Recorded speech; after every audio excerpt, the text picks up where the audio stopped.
আসসালামু আলাইকুম। শুভ সকাল। সূরা হিজর আয়াত ৭১। বলল, যদি করো তবে আমার কন্যারা আছে তোমার জীবনের কসম, তারা তো নেশায় মগ্ন ছিল। সূর্যোদয়ের কালে সময় তাদেরকে পাকড়াও করল একটা মহাধর্বণী। অতঃপর সে জনপদকে উল্টে দিলাম, তাদের উপর পাহাড়ের কঙ্কর বর্ষণ করলাম। নিশ্চয় এই ঘটনায় শুকনো দর্শিকের জন্য নির্দেশন আছে, আর সে জনপদ তো চলার পথে বিদ্যমান ছিল। অবশ্যই যারা মুমিন তাদের জন্য এতে নির্দেশন আছে। আর আইকাবাসীরা শুয়াইবের সম্প্রদায় জালিম ছিল। আমি তাদের থেকে প্রতিশোধ নিয়েছি, অভয়টি প্রকাশ্য পথে আছে। হিজরবাসীরা রাসূলকে মিথ্যা বলেছিল, আর তাদেরকে আমি আমার নির্দেশন দিয়েছি, কিন্তু তারা তা থেকে বিমুখ হয়েছে। তারা তাদের নিরাপত্তার জন্য পাহাড় কেটে গৃহ নির্মাণ করত। অতঃপর প্রদস্য তাদেরকে মহানাদ পাকড়াও করল। তখন তাদের কোনো কাজে আসেনি অর্জিত বিষয়। আর আমি আসমান জমিন অভয়ের মধ্যকার সব কিছুই যথাযথ সৃষ্টি করেছি। আর অবশ্যই কিয়ামত আসবে, সুতরাং আপনি তাদেরকে সুন্দরভাবে অপেক্ষা করুন। নিশ্চয় আপনার রবই মহাস্রষ্টা, মহাজ্ঞানী। আর আপনাকে পুণ্য আবৃত্ত করার ৭ আয়াত দান করেছি। এই কোরআন প্রদান করেছি, তাদের বিভিন্ন শ্রেণীকে আমি দিয়েছি। আপনি সেদিকে তাকাবেন না, আর তাদের জন্য আপনি ক্ষোভ করবেন না। মুমিনদের জন্য আপনার জন্য অবনত করুন এবং বলুন, আমি তো শুধু এক প্রকাশ্য সতর্ককারী। যেমন আমি নাজিল করেছি তাদের উপর যারা কোরআনকে বিভক্ত করেছিল। আপনার রবের কসম, আমি অবশ্যই তাদের সবাইকে প্রশ্ন করব তাদের কৃতকর্ম সম্পর্কে। অতএব সে বিষয়ে আদিষ্ট হয়েছেন তা প্রকাশ্য প্রচার করুন এবং মুশরিকদের অপেক্ষা করুন। নিশ্চয় বিদ্রোহকারীদের বিরুদ্ধে আমি আপনার জন্য যথেষ্ট। যারা আল্লাহর সঙ্গে অন্য ইলাহি সাব্যস্ত করে অতি সত্বর তারা বুঝতে পারবে। আমি জানি তাদের কথায় আপনার মন সংকুচিত হয়। অতএব আপনি আপনার রবের পবিত্রতা বর্ণনা করুন ও সেজদাকারীদের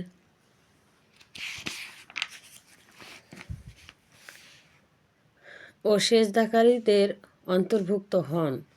আর আপনার মৃত্যু আসার পূর্ব পর্যন্ত আপনি রবের ইবাদত করুন।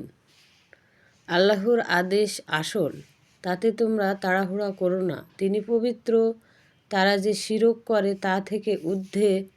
তিনি বান্দাদের মধ্যে যার প্রতি ইচ্ছা রূহসহ ফেরেশতা নাজিল করেন, যেন এই মর্মে সতর্ক করে যে আমি ছাড়া আর কোনো ইলাহি নেই। অতএব আমাকে ভয় করো। তিনি আসমানসমূহ জমিন যথাযথ সৃষ্টি করেছেন। তিনি অনেক ঊর্ধ্বে তাদের শিরক করা থেকে। তিনি শুধু কীট হতে মানুষ সৃষ্টি করলেন, অথচ মানুষ স্পষ্ট ঝগড়াটে। আর তিনি পশু পালন সৃষ্টি করলেন, তাতে রয়েছে শীত নিবারক ও উপকার ও কিছু আশ্চর্য আর আহার্য। আর তোমাদের জন্য বিকালে ফেরানো ও প্রদর্শে চালানোর সময় তাতে শোভা রয়েছে। আর এরা তোমাদের বোঝা বহন করে নিয়ে যায় এমন শহর যেখানে কষ্ট ছাড়া পৌঁছাতে পারবেন না। নিঃসন্দেহে তোমাদের রব অতিশয় স্নেহশীল ও পরম দয়ালু। তিনি সৃষ্টি করেছেন তোমাদের আরোহণ ও শোভার জন্য অশ্ব, খচ্চর, গাধা, তোমাদের অজানা আরও বহু কিছু। এর সরল পথ আল্লাহ পর্যন্ত পৌঁছায়, অনর্থ বাঁকা পথেও আছে। তিনি চাইলে সবাইকে হেদায়েত দিতেন। তিনি সেই সত্তা যিনি আকাশ হতে বৃষ্টি বর্ষণ করে তোমাদের জন্য, তাতে পানিও আছে এবং তা হতে গাছ উৎপন্ন হয়, তাতে পশু চরে। তিনি আল্লাহ তাআলার দ্বারা তোমাদের জন্য উৎপন্ন করেন শস্য, জায়তুন, খেজুর বৃক্ষ, আঙ্গুর ও সব প্রকার ফল জমিন হতে। নিশ্চয় চিন্তাশীল লোকদের জন্য তাতে নির্দেশন রয়েছে। আর তিনি তোমাদের জন্য নিয়োজিত করেছেন রাত, দিন, সূর্য ও চন্দ্রকে, আর তাদের আদেশে বিধানে নক্ষত্রসমূহ বশীভূত রয়েছে। নিশ্চয়ই বোধ সম্পন্ন লোকদের জন্য এতে নির্দেশন আছে।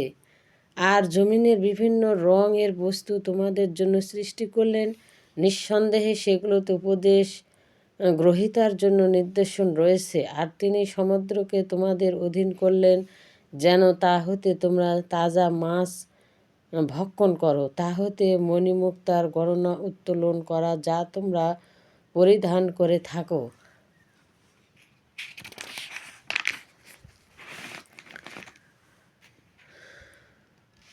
তাতে জলজ্ঞানসমূহ পানি চিরে চলতে দেখো, যেন তোমরা তার প্রদত্ত অনুগ্রহ খুঁজতে পারো আর কৃতজ্ঞ হতে পারো। আর তিনি জমিনে পর্বত স্থাপন করেছেন যেন তোমাদের নিয়ে তা অবচলিত থাকে, আর নদ নদী ও নানান রাস্তা যেন পথ পাও, আর চিহ্নসমূহ যেন তারা নক্ষত্র দ্বারাও পথ পায়। যে সৃষ্টি করে আর যে করে না, উভয় কি একে সমান? তবু কি বুঝো না? তোমার আল্লাহর অনুগ্রহ গণনা করলে তা নির্ণয় করতে পারবে না। আল্লাহ ক্ষমাশীল, পরম দয়ালু, আর তোমাদের গোপন ও প্রকাশ্য সব কিছু আল্লাহ জানেন। আর তা দ্বারা আল্লাহ ছাড়া যাদেরকে আহ্বান করে তারা কিছুই সৃষ্টি করতে পারে না, বরং তারা নিজেরাই শ্রেষ্ঠ। তারা উপাস্যরা মৃত্যু এবং তারা নির্জীব, আর পুনরুত্থান কবে হবে তা দ্বারা অবগত নয়। তোমাদের ইলাহি এবং ইলাহ, সুতরাং যারা পরকালে বিশ্বাস করে না তাদের অন্তর সত্য বিমুখ, আর তারাই সত্য গ্রহণে অহংকারী। এতে কোনো সন্দেহ নেই যে তারা যা গোপন করে ও যা প্রকাশ করে তার সব কিছু আল্লাহর সমক্ষ অবগত। তিনি অহংকারীকে পছন্দ করেন না। যখন তাদেরকে বলা হয় তোমাদের রব কি নাজিল করেছেন, তখন তারা বলে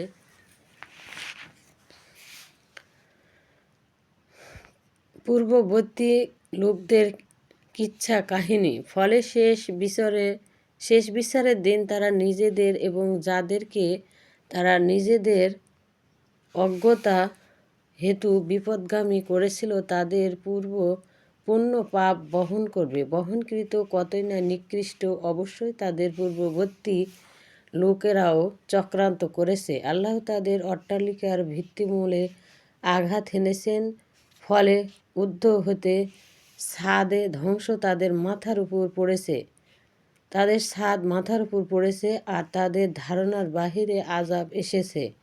তারপর শেষ বিচারের দিনেও তিনি তাদেরকে লাঞ্ছিত করবেন, বলবেন, কোথায় আমার সেই সব শরীকেরা যাদেরকে নিয়ে তোমরা ঝগড়া করতে, যাদের জ্ঞান দেওয়া হয়েছিল? তারা বলবে, নিশ্চয় আজ লাঞ্ছনা ও অকল্যাণ একমাত্র কাফেরেরাই।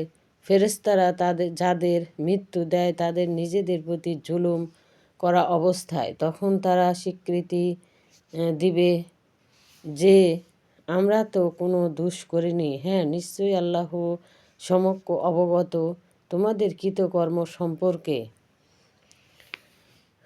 তাই চিরকালের জন্য তোমরা জাহান্নামে দরজা প্রবেশ করো। প্রকৃতপক্ষে কত নিকৃষ্ট অহংকারীদের বাসস্থান। আর মুত্তাকিদের বলা হয় তোমাদের রব কি নাজিল করেছেন? তারা বলবে, কল্যাণ। যারা দুনিয়ার পুণ্য করে